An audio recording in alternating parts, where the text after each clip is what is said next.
আসসালামু আলাইকুম। মনসুর অনলাইন স্কুলের পক্ষ থেকে সবাইকে স্বাগতম।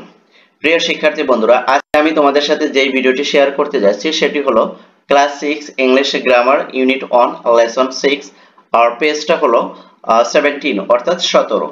আজকে আমি আলোচনা করব তোমাদের সাথে এই যে এই অ্যাক্টিভিটিটা নিয়ে, রাইট? দেখো, এই যে এই অ্যাক্টিভিটিটা নিয়ে আলোচনা করব সি, আর এই অ্যাক্টিভিটির মূল টপিকসটা হয়েছিল মডেলস, রাইট? মডেল ভার্ব কাকে বলে সেগুলো নিয়ে আমরা আলোচনা করব এবং মডেল ভার্ব গুলো সেন্টেন্সের ভিতরে কিভাবে ফাংশন করে সে সম্পর্কেই আলোচনা হয়েছে এই ভিডিওটিতে। সো ভিডিওটি মনোযোগ সহকারে দেখো, তোমাদের মডেল সম্পর্কে যে কোশ্চেন থাকে সেগুলো তোমরা সলভ করতে পারবে। দেখো, read the following conversation and notice the underline word. অর্থাৎ কি বলছে যে প্যাসেজটা কি করো, কনভারসেশনটা দেখো এবং নোটিস করো, আন্ডারলাইন দ্য ওয়ার্ড, আন্ডারলাইনকৃত যে ওয়ার্ডগুলো আছে সেগুলো থেকে কি করো, নোটিস করো। দেখো কি বলছে, কি নাসিম, নাসিম কি বলছে, sorry Azim, I could not visit you yesterday। অর্থাৎ আমি কি করতে পারছি না, গতকাল আমি ভিজিট করতে পারছি না। হাউ আর ইউ টুডে, তুমি আজকে কেমন আছো, রাইট? অর্থাৎ গতকাল ওরা কি করতে পারেনি, ভিজিট করতে পারেনি। এই যে দেখো এখানে কুড, এই কুডটা কি, এই কুডটা হলো মডেল ভার্ব, রাইট? তারপরে দেখো আজিম বলছে I feel better than before, আমি পূর্বের চেয়ে ভালো অনুভব করছি। আই ক্যান ওয়াক নাও, আমি এখন হাঁটছি। এই যে ক্যান, এই ক্যানটা কি, ক্যানটা হলো মডেল ভার্ব, রাইট? তারপর দেখো I may go to school, আমি সম্ভবত স্কুলে যাব। এই যে দেখো এই যে মেটা কি, এই মেটা হচ্ছে model verb. Next week, right? আমি সম্ভবত আগামী সপ্তাহে কি যাব, স্কুলে যাব। নাজিম নো নো, না না না, you should take more rest, কি বলছে তোমার আরো রেস্ট নেওয়া উচিত। এই যে শুডটা না, এই শুডটা হলো মডেল ভার্ব।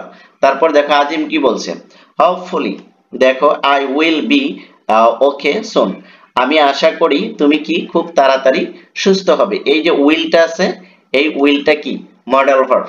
এবার দেখো এখানে কি বলছে, this are example of modal auxiliaries or modals. অর্থাৎ মডেল অক্সিলারি অর মডেল, এগুলোকে কি বলে, a modal is a kind of auxiliary verb. Modal গুলোকেও অক্সিলারি ভার্ব হিসেবে চিহ্নিত করা হয়। Which is used before an action verb and express meaning like ability, তারপর permission, possibility, necessity and obligation or advice, right? অর্থাৎ ওই যখন এই অক্সিলারি ভার্ব গুলো যখন মেইন ভার্ব এর পূর্বে বসে কি কি করে, কাজগুলো কি করে, অ্যাবিলিটি বোঝাবে, পারমিশন বোঝাবে, পসিবিলিটি বোঝাবে, নেসেসিটি বোঝাবে, অব্লিগেশন বোঝাবে এন্ড অ্যাডভাইস করবে, তখন এগুলো কি হয়ে যায়, কি অক্সিলারি ভার্ব বা মডেল ভার্ব হিসেবে এগুলো পরিণত হয়ে যায়। এবার দেখো মডেল ভার্ব কাকে কোনগুলো সেগুলো আমরা দেখব। The common model in English include, অর্থাৎ সবচেয়ে কমন যে মডেলগুলো রয়েছে সেগুলোর মধ্যে হচ্ছিল can, could, may, might, shall, should, will, would, must and ought to. এগুলো হলো তোমার কি মডেল ভার্ব, রাইট?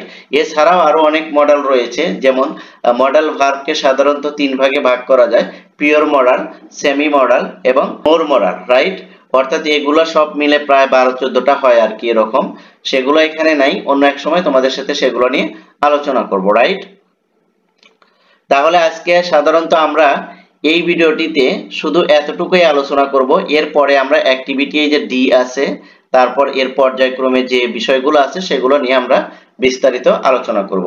আজকে শুধু তোমরা এতটুকুই ফোকাস করবে যে মডেল ভার্বগুলো কাকে বলে এবং মডেল ভার্বগুলো কিভাবে সেন্টেন্সের ভিতরে ফাংশন করে বা কাজ করে সেটা দেখবে। আর এই যে এই লাইনটা পুরোটা মুখস্থ করবে তোমরা, can, could, may, might, shall, should, will, would, must এবং অট টু, এগুলো কিন্তু ভালোভাবে মুখস্থ রাখতে হবে। কারণ মডেল ভার্ব যদি তোমার যদি আয়ত্তে না থাকে তাহলে কিন্তু তুমি মানে যে শব্দ এবং সেন্টেন্সকে কি বলে যে এটাকে প্রপারলি ভাবে বোঝা বা সেই অনুযায়ী সেন্টেন্স তৈরি করে কথা বলা, এটা কিন্তু খুব কঠিন হয়ে যাবে। তাই এই ভিডিওটা খুব ভালো করে এই মডেল ভার্ব গুলো তুমি কি করবে, মুখস্থ করে নিবে, যাতে করে তোমার পরবর্তীতে আর কোনো সমস্যা না হয়।